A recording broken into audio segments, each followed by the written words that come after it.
السلام علیکم پیارے ویورز، کیسے ہیں آپ سب؟ امید کرتی ہوں خیریت سے ہوں گے۔ آج کے خوبصورت ناول کا ٹائٹل ہے خاموش سزائیں۔ کچھ غلطیاں زندگی کو اس موڑ پر لا کھڑا کرتی ہیں جہاں واپسی ممکن نہیں رہتی۔ خاموش سزائیں ایک ایسی ہی کہانی ہے جہاں محبت غلط فہمیوں، انا اور انتقام کی آگ میں جل کر راکھ ہو جاتی ہے۔ ایک لڑکی جس کی عزت ایک لمحے کی بدگمانی سے سوال بن جاتی ہے، اور ایک لڑکا جو اپنے بدلے میں سب کچھ حاصل تو کر لیتا ہے مگر سکون کھو دیتا ہے۔ وقت کے ساتھ رشتے بدلتے ہیں، سچ سامنے آتا ہے، مگر کچھ زخم کبھی نہیں بھرتے۔ یہ کہانی ہے محبت کی، سزا کی، اور اس خاموش درد کی جو دلوں میں ہمیشہ کے لیے رہ جاتا ہے۔ صبح کا وقت تھا مگر یونیورسٹی کا ماحول پہلے ہی اپنی تیزی اور شور میں ڈوبا ہوا تھا۔ سالار کے قدم کسی ہنگامی صورتحال کی طرح تیز تھے۔ آج ویسے بھی کلاس لیٹ ہو چکی تھی اور سرزیشان کی کلاس اس کے لیے کسی صورت مس نہیں ہو سکتی تھی۔ وہ اپنے ڈپارٹمنٹ کی طرف بڑھا اور تیزی سے سیڑھیاں چڑھنے لگا، جیسے وقت اس کے قدموں کے ساتھ دوڑ رہا ہو۔ مگر اگلے ہی لمحے سب کچھ بدل گیا۔ ایک اچانک سا دھچکا، اور وہ لمحہ جیسے رک سا گیا ہو۔ سالار کو چند لمحوں کے لیے کچھ سمجھ نہ آیا۔ ایک نازک سا وجود اس سے ٹکرا کر اپنا توازن کھو بیٹھا تھا۔ وہ لڑکی سیڑھیوں سے نیچے گرنے ہی والی تھی کہ سالار نے برق رفتاری سے اسے اپنی باہوں میں سنبھال لیا۔ وہ چند لمحے یوں ہی ساکت کھڑا رہ گیا۔ وہ لڑکی نہیں تھی، جیسے حسن خود کسی صورت اختیار کر کے اس کے سامنے آ گیا ہو۔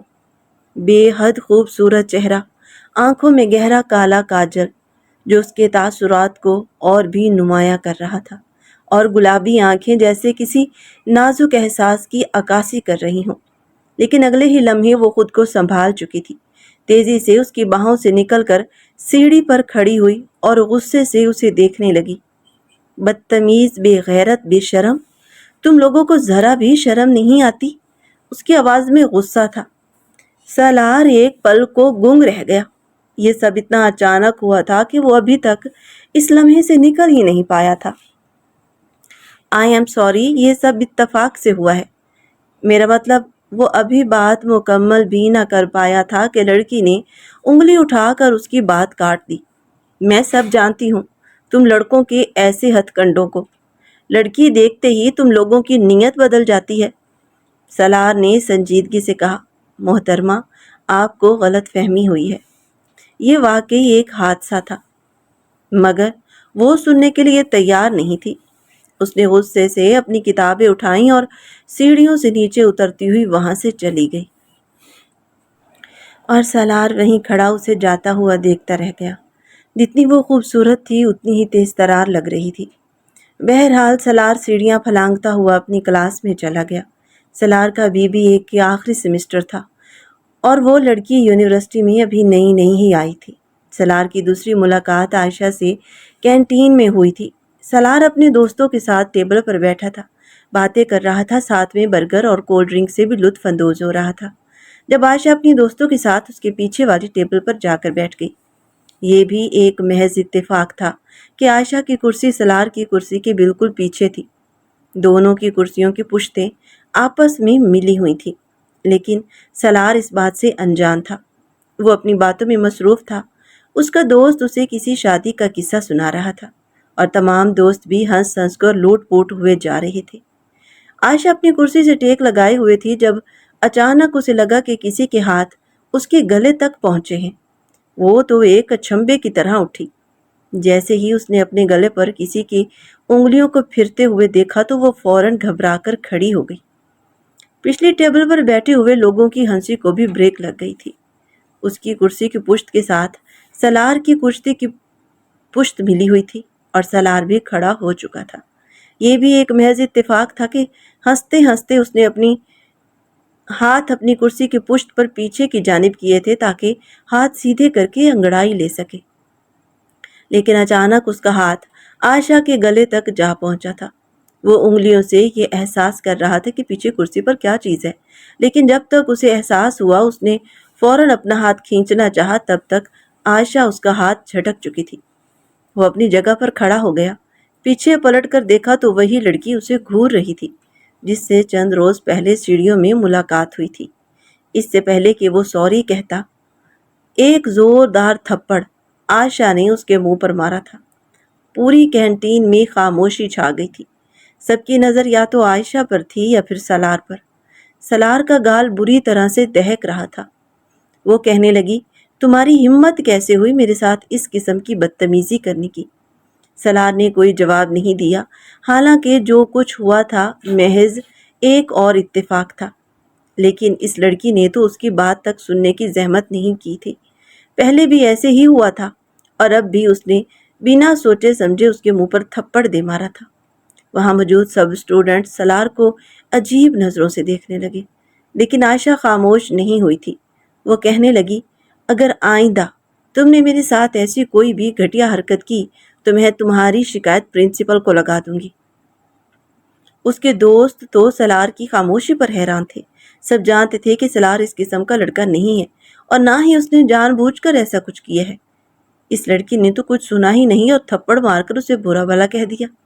سب کی نظروں میں گرا کر کینٹین سے وہ باہر چلی گئی۔ اس کے دوست سالار کے پاس آ گئے اور کہنے لگے، یار یہ تو زیادتی کی ہے اس نے تمہارے ساتھ، تمہارا تو کوئی قصور نہیں تھا۔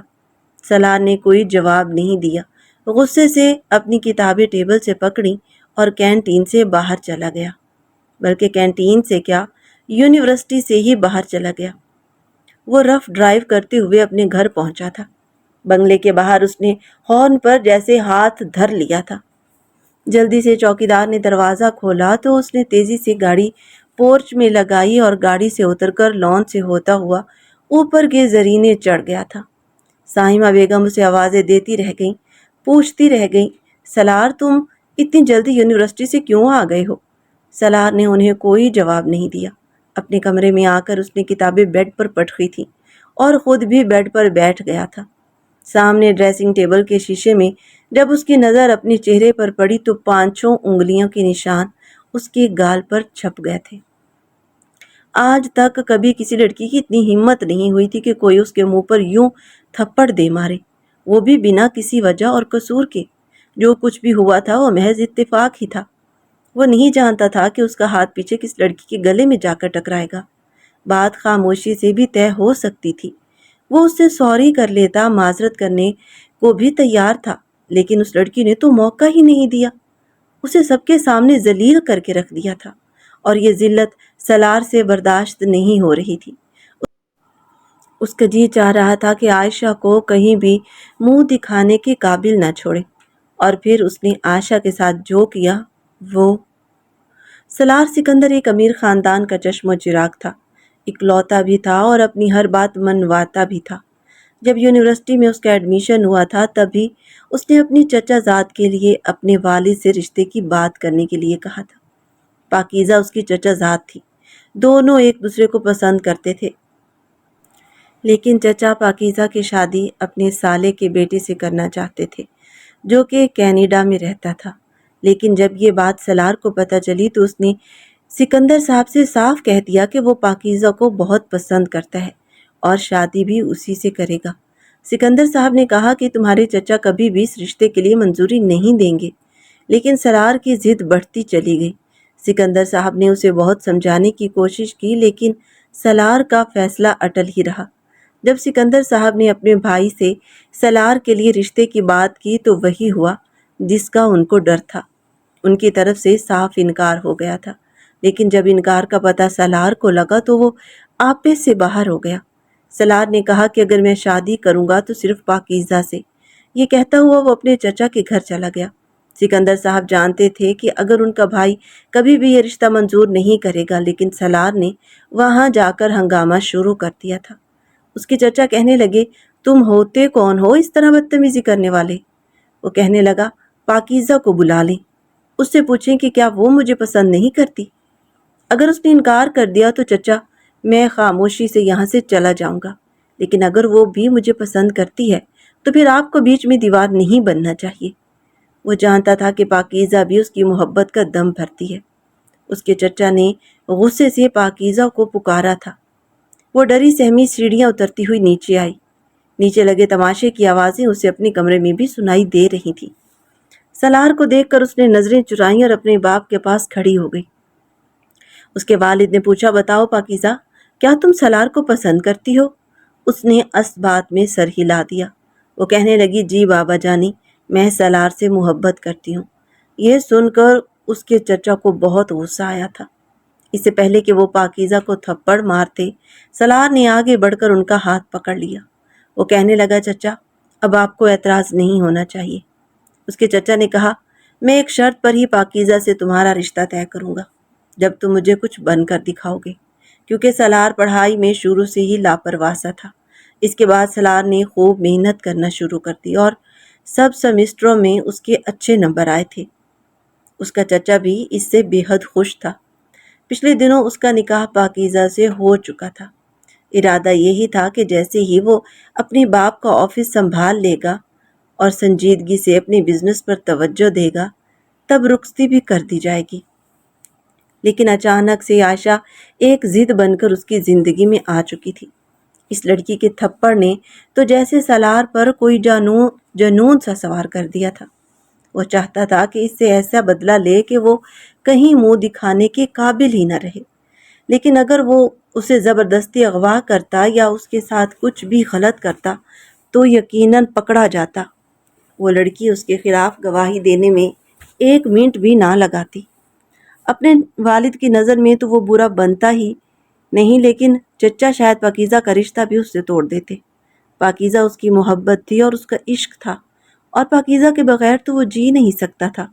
اس لیے وہ نہیں چاہتا تھا کہ ایسا کچھ ہو، لیکن اندر موجود مردانہ انا اسے اس بات کی اجازت نہیں دے رہی تھی کہ اس لڑکی کو بخش دے جس نے سب کے سامنے اسے برا بھلا کہا اور اس کے منہ پر تھپڑ تک مار دیا۔ اب وہ سوچ رہا تھا کہ ایسا کیا کرے کہ سانپ بھی مر جائے اور لاٹھی بھی نہ ٹوٹے۔ سب سے پہلے تو اگلے ہی روز سلار نے یونیورسٹی میں جا کر سب کے سامنے عائشہ سے معذرت کی، ہاتھ جوڑ کر معافی مانگی تھی۔ سب یہ دیکھ کر حیران تھے، کچھ نے تو ماتھے پر بل ڈال رکھے تھے، لیکن اس کے بعد عائشہ نے اسے معاف کر دیا تھا۔ پھر سلار نے عائشہ کے گھر کا پتہ لگوایا تھا۔ وہ ایک متوسط گھرانے سے تعلق رکھتی تھی۔ اس کا والد ایک پرائیویٹ کمپنی میں جاب کرتا تھا اور والدہ ہاؤس وائف تھی۔ اس کا ایک چھوٹا بھائی تھا جو 10ویں جماعت میں پڑھتا تھا۔ نہایت شریف لوگ تھے اور ایک چھوٹے سے گھر میں زندگی بسر کر رہے تھے۔ سلار چاہتا تھا کہ عائشہ کی نظر میں اپنا امیج کچھ بہتر کرے، کیونکہ جو اس کا مقصد تھا اسے پورا کرنا تھا۔ یہ اس کی اولین ضد تھی۔ اس کے والد موٹر سائیکل پر ہی اپنی جاب پر جاتے تھے۔ اس دن وہ آفس سے واپس آ رہے تھے جب سلار کے خریدے ہوئے لڑکوں نے گاڑی سے عائشہ کے والد کی بائک کو ٹکر مار دی اور تیزی سے گاڑی آگے بڑھ گئی۔ اس کے والد بری طرح زمین پر جا گرے تھے۔ ان کے سر پر چوٹ لگی تھی، خون بہنے لگا تھا اور بازو بھی رگڑ کھا چکا تھا۔ سلار نے فوراً اپنی گاڑی ان کی بائک کے پاس روکی، گاڑی سے نیچے اترا اور انہیں اٹھا کر کھڑا کرنے میں مدد کی۔ ان کی بائک کافی خراب ہو چکی تھی۔ سلار نے ان کی بائک کو ایک طرف لگایا اور انہیں سہارا دیتے ہوئے اپنی گاڑی تک لانے لگا۔ کہنے لگا، انکل، میں آپ کو ڈاکٹر کے پاس لے چلتا ہوں، پٹی کروا دیتا ہوں۔ لیکن وہ کہنے لگے، نہیں بیٹا، میں اپنے گھر چلا جاؤں گا۔ وہ کہنے لگا، آپ کی بائک بالکل خراب ہو چکی ہے، میں مکینک کو بلا کر اسے ٹھیک کروا دیتا ہوں، لیکن آپ دیکھیں آپ کے سر سے خون بہہ رہا ہے، پلیز انکار مت کریں۔ زبردستی سلار نے فیصل صاحب کو اپنی گاڑی کی فرنٹ سیٹ پر بٹھا دیا اور اپنی ورکشاپ میں کال کر کے یہ بھی کہہ دیا کہ فیصل صاحب کی بائک کو ٹھیک کروا دیا جائے۔ پھر فیصل صاحب سے کہنے لگا، میں آپ کی پٹی کروا کر آپ کو گھر چھوڑ دیتا ہوں اور آپ کی بائک ٹھیک کروا کر مکینک خود آپ کے گھر چھوڑ جائے گا، میں اسے ایڈریس بتا دوں گا۔ وہ انکار کرتے رہے، لیکن سلار ان کی ذرا نہ سنی اور انہیں ہسپتال لے آیا۔ ان کی بینڈیج کروائی۔ سلار ان کی نظر میں کافی اچھا ثابت ہو چکا تھا اور یہی تو وہ چاہتا تھا۔ سلار فیصل صاحب کو لے کر جب انہیں چھوڑنے گیا تو سارا راستہ فیصل صاحب نے ہی بتایا تھا، حالانکہ وہ پہلے ہی جانتا تھا کہ وہ کہاں رہتے ہیں، کیونکہ سب کچھ منصوبے کے عین مطابق ہو رہا تھا۔ جیسے ہی اس نے فیصل صاحب کو سہارا دیتے ہوئے دروازے پر دستک دی تو دروازہ عائشہ نے ہی کھولا تھا۔ سامنے اپنے والد کو پٹی میں دیکھا تو وہ بری طرح گھبرا گئی تھی۔ اب تک عائشہ کی نظر اس پر نہیں پڑی تھی۔ وہ کہنے لگی، بابا، آپ کو کیا ہوا ہے؟ یہ چوٹ کیسے لگ گئی؟